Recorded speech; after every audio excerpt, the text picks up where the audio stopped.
When you start realizing where you place your attention is where you place your energy, and the stronger the emotion you feel when you get angry, the more you're going to pay attention to that person. You're giving your power to that person. You're giving your life force to that person because that's where your attention is.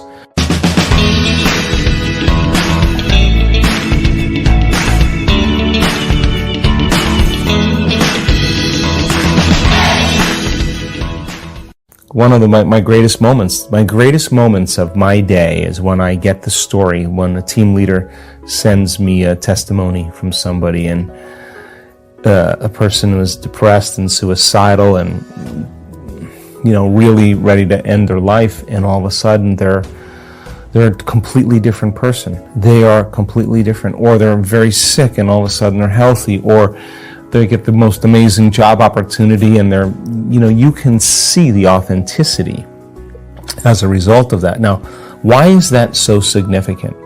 Not only is it significant for the people who are watching and observing it, but that person now, the feeling of that experience causes them to understand that the very feeling of their experience that they're having from a real life event, the emotion, the end product of that experience, that is an unbelievable humility and joy and gratitude and love for life and love for people. It's going to be easier for them to create that emotion for their next creation. And all of a sudden, the next creation is going to create even a greater emotion, even more love. And then here we go. They're going to be able to create even better because they're able to live in that emotional state a little bit longer. So we see then that people all of a sudden, as they begin to make these very significant changes, the side effect of all those changes is that they want less. Why? Because imagine there's so much coherence in your brain, so much wholeness in your brain, so much coherence in your heart, so much wholeness in your heart. You feel so whole that you no longer want anything, because how could you want when you're whole? You only want when you're in lack. And now when you're creating from wholeness instead of separation or duality, wow, the effect of that is that you only want to contribute to the world now. You only want to make a difference. You feel like your needs are met. You feel like there's not a whole lot of things that you want, that you feel so amazing. The only thing you want to do is give. You want to contribute. You want to make a difference. Now, we're back to the consciousness of how human beings are when they're a living organism, a species that are evolving as one organism, that is educated, that's informed, that's healing one another, that's shining for one another so others could shine, not to outshine them, but to show them how to shine. Now, all of a sudden, you have something very collaborative, something very unique happening, and that's my hope. Well, think about this. That's absolutely the right answer. Imagine understanding the science of creation. Now, as I said, it takes a lot of practice, takes a lot of information. We don't go for the whole enchilada. We teach people methodically, step by step, on how to build. On every day, they build a little bit more, they build a little bit more, they get a little bit better. Imagine that you do that to such a degree that you understand how to do it all the time. Now, you're not going to sit down to do the work and be like, oh God, I got to go create now.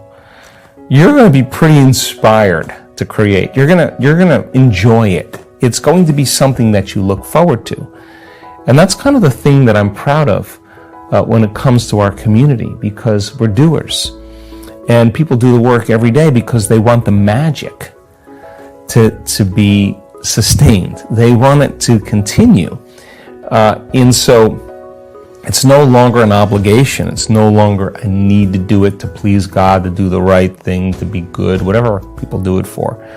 This is because they want to keep that kind of crazy world happening. And if you're in the belief system unconsciously that you're a body local in space and time and three-dimensional reality, and you're trying to reach your goals and create your vision and do all this stuff, and you're a body, matter trying to change matter, then You have to drag your body through space every single day to get what you want, back and forth to work, whatever. And it's going to take you time to finally get your goals. That may take you a couple years. Well, that's because you have to think that I have to move my body to go get what I want. So then I got to compete.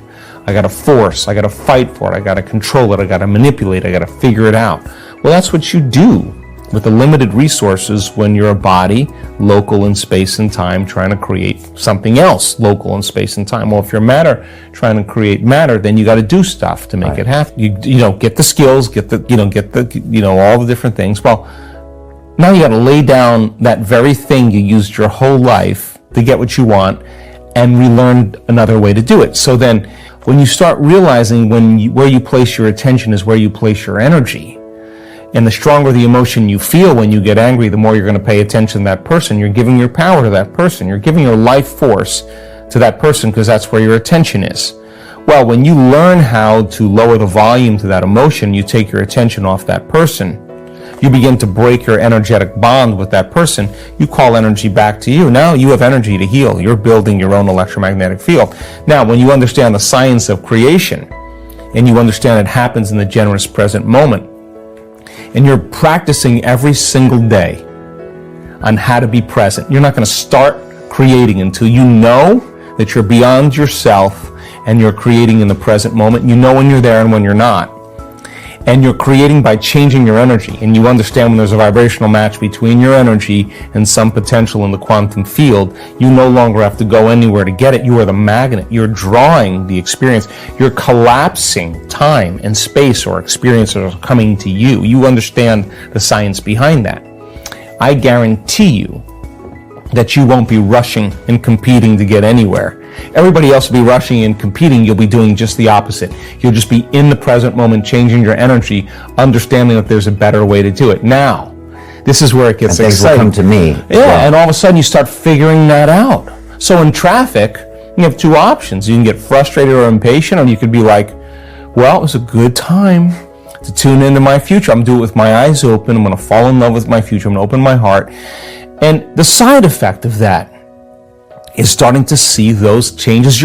Every day you're drawing a little closer. Now here's the cool part. We hear stories like this. We have coherence healing groups. You know, we have people that understand that if you can begin to change the patterns in the field, you can change matter. It's not matter that emits the field. It's the field that creates matter. If you change the field, you change matter. You don't change the tumor. You change the pattern in the field, and the hologram of the tumor changes. So we go an extensive understanding on this. And now we're doing these coherence healings, and we're seeing people have instantaneous changes in their health. I mean, instantaneous. And so now this group of people say, well, God, if I'm truly in the quantum field, there's no separation. I don't actually have to have the person in front of me that we're healing. I just need a picture or a coordinate, and my thought will connect me to them because there's no separation. I'm connected to everything in the unified field.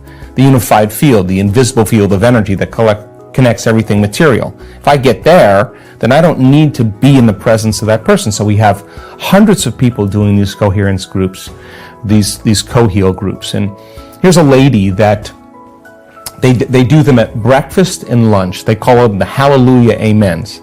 And if there's a child that has leukemia or Hodgkin's, non-Hodgkin's lymphoma, if there's someone who has a serious health condition, they work with 3 songs at breakfast. They do 1 person per song, so they do 3 people in the morning, and then they do 3 people at lunch. Well, lady's driving down the road, and she realizes it's time for the co-heal session. She pulls over on the side of the road in a neighborhood. She turns her music up. She gets right into it. Next thing you know, she gets a knock on the window, and it's a police officer. And the police officer asks her to roll the window down and says, what are you doing? You know, we're getting calls from the neighbors. They think, are you sick? Is something wrong? Is it an emergency? And more importantly, they're wondering, there's children around here, if you're safe. And she said, no. We do this coherence healing thing, and I was just tuning in to the people, and she's got the music blasting. And he leans over to look into the car, and when he leans over, he jumps back. And he looks at her, and he said, what just happened? She said, what do you mean? He said, the pain in my back just went away. I don't have, he goes, I was in a lot of pain. I don't have any pain at all. And she said, oh, you were healed into wholeness with love. And she gave him the wink and rolled the window up and took off. Now that's the side effect of what could happen in a change of energy. He had direct experience of it. She did nothing. He just entered a coherent field. So you start seeing these unusual things happening. Yeah. They're becoming the new normal and having an effect. Like, that's how powerful you are. That's how powerful that lady is. She can't wipe the smile off her face, and the police officer's walking around going, oh, you're not going to believe this. You know, what's happening? Footprint in consciousness. Somebody heals from a health condition, MS, lays a footprint. Someone heals from a rare genetic disorder, footprint. Someone heals from a brain tumor, footprint. Someone heals from Graves' disease, footprint. Someone heals from Hashimoto's syndrome, footprint. Now you have these footprints in consciousness that are literally patterns in the field that are more readily available that people can access. At the same time, you have that three-dimensional experience of the evidence sitting right in front of you. You see it right in front of you. That person's scans show that they're completely better. Now you have evidence in three-dimensional reality. You have evidence in the field. There's a footprint there people can step into. Now, what happens is it becomes that collective 4-minute mile thing. Like, we're broken through the 4-minute mile. Now everybody's starting to do it. There's a change in consciousness. That's becoming what's making it so exciting, that people want to be a part of that. They want to be a part of that community. The secret to unlock the full potential of your mind is to enter the present moment and create from it. As Joe Dispenza explains, we have to focus our mind in the present moment. We already have to be the person we want to be. We already need to possess all the things we wanted. And we already need to be healthy man or woman. You can only enter that picture from the present moment, and you need to feel it, with all your body and with all your soul. By doing this day by day, you will be able to stay in the present moment longer every day. Your life will improve in every way possible, and you will see how powerful your mind is. Is it possible not to love Joe Dispenza and his teachings? What do you think about this? Is this doable for you? Share your thoughts with us all in the comments below. Subscribe for more Joe Dispenza videos and even join our channel. Stay good and have a great day.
Bên kia lại khiến đôi mắt của em thêm sầu.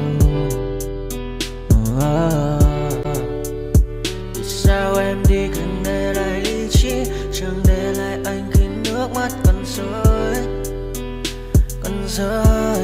Vì giờ em đã vội quên đi bao câu hứa mình còn cho nhau, quên đi bao nỗi đau mình dành. Vì giờ em đã vội quên đi những lời hứa ngày nào. Vì dòng nước mắt em đã vội rơi, anh không nên mãi anh ngư nên vào điên rồi. Anh như say đôi mắt môi, anh như chỉ còn muốn em bên cạnh như gần phố xa rồi. Anh chỉ muốn em cạnh đấy thôi, không muốn em ở bên đời, chỉ muốn em anh bên người. Người đã gỡ bước đi xa trong cơn mưa chiều vội vã, người đã bước quên anh khi cơn mưa qua gần vội vã. Em đã quên rồi mai sau đây mà về, chẳng còn lại gì những người em bao nước mắt rơi. Em khiến con tim như trôi bay trong chiều thu đầy nắng, em khiến con tim như tan vỡ trong chiều thu mát màng. Vì còn nhiều lắm những ngỡ vàng, nhiều lắm những nỗi vội vàng, nhiều lắm những cơn mưa em mưa ta bây giờ em vang không mơ không mai đứng sang nhờ. Mai em còn thơ đôi mai anh còn người ta xưa ta chúng còn giữ nhau, chẳng để giữ lấy em khi cơn mưa về đến. Và chẳng cần nhau khi anh với em cùng một đêm trôi. Em ơi ta còn gì nữa đâu bằng cơn mưa ngày hôm qua, ta còn lại gì nữa đâu khi